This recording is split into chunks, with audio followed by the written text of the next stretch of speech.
Horror कहानियां थी। माथे पर काले रंग की बिंदी लगाए, काले जोड़े में अपने पल्लू से अपने मुंह को धत्ती फुफकार कर कर रोती चीखती औरतें छाती पीट पीट कर अपना शोक व्यक्त करती एक लाश को घेरे रो रही थी। रो रे, छाती पीटो रे, ठकुराया तेरी बेटी गई है, रोना कैसी माँ है, रोती नहीं। ठाकुर साहब बोलो, कुछ तो बोलो था। अरे ऐसे भूत बनकर रहेगी तो ये दर्द तुम्हारे सीने में ही रह जाएगा। रो रो कर इसे निकाल दे ठकुराइन।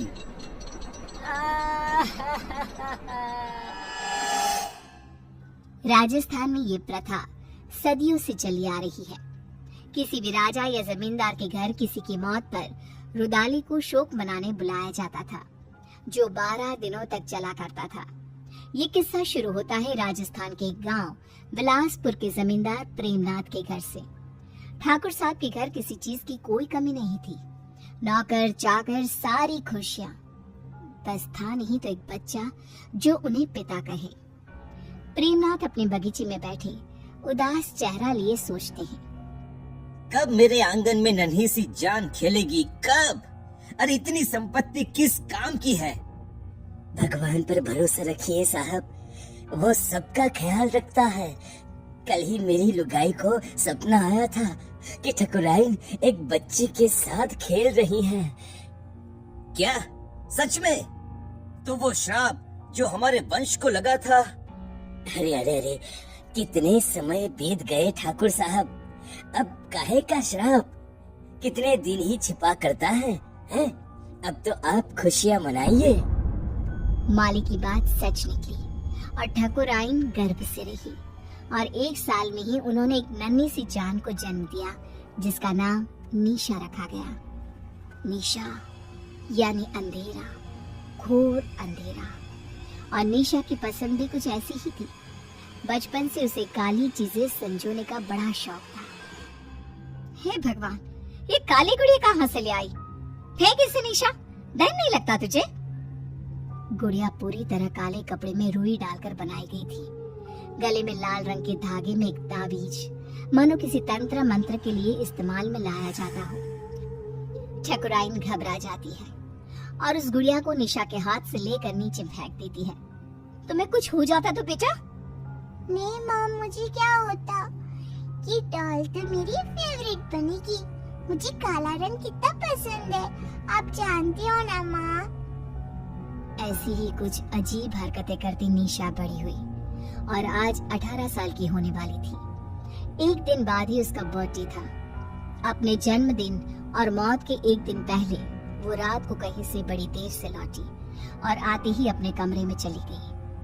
और उस रात की सुबह फिर हुई ही नहीं। आज आसमान कितना अलग सा है ना, कितना घोर अंधेरा है। तुम्हें अंधेरे से कैसा प्यार है लाडो? अमावस की रात आते ही बाहर जाने के लिए बेचैन हो जाती हूँ, पर हर बार की तरह इस बार भी तुम्हें बाहर जाने नहीं मिलेगा। जाओ कमरे में आराम करो।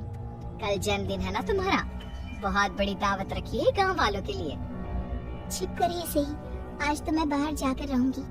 18 साल की हो गई हूँ, बच्ची थोड़ी ना हूँ। मेरा बर्थडे तो बाहर ही सेलिब्रेट होगा।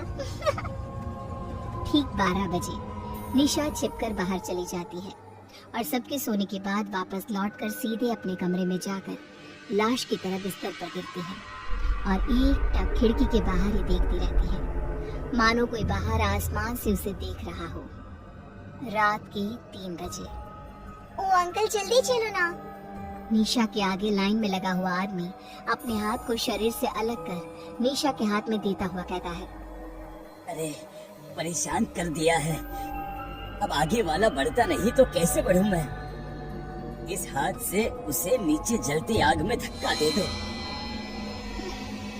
ये सब क्या है? गुनु काका, आप तो पौधों को पानी देते हो ना, आप यहाँ, और हम सब कहाँ जा रहे हैं? और आपके हाथ कैसे कटे? यहाँ कोई किसी का मालिक नहीं और कोई किसी का नौकर नहीं छोटी मालकिन। मौत के बाद तो सब बराबर है, सब। काश काश अपनी बेटी से जीते ही मिल पाते हम। कोई नहीं, तुम मेरे पास आ गई। खैर, देखो हम मर चुके हैं। कल रात ही तुमने भी दुनिया को अलविदा कह दिया। अब तक तो तुम्हारे शरीर को जलाने की तैयारी भी शुरू हो गई होगी। रात को तो मैं घर पर अपने बिस्तर पर लेटी हुई थी। फिर क्या हुआ? काका, ये सब क्या है? मैं सपना देख रही हूँ ना। मुझे वापस जाना है। निशा चारों तरफ देखती है। चारों ओर भूत पिशाच तड़प रहे थे। हमें जाने दो, जल्दी हो गई। काका, काका, मुझे बहुत डर लग रहा है काका। कुछ आत्माएं स्वर्ग और नर्क के बीच में फंसी रह जाती हैं। ये वही दुनिया है, प्रेत लोग। अब पता नहीं कब तक यहाँ रहना होगा। काका, मुझे बचा लो प्लीज। माली अचानक पीछे पलटता है और निशा को नीचे जलती आग में धक्का दे देता है।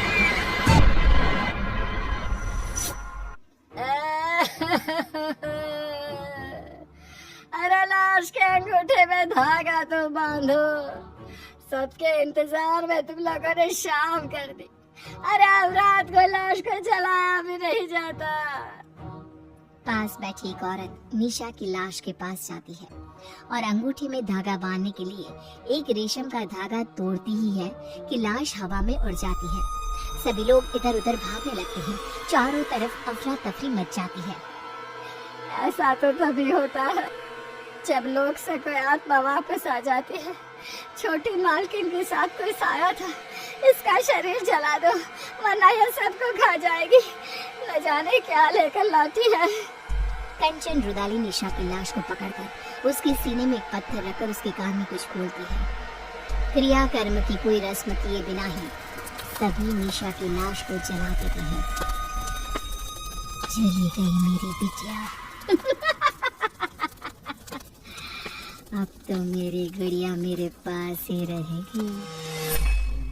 आखिर क्यों प्रेमनाथ के मालिक ने प्रेत लोक से निशा को बचाया?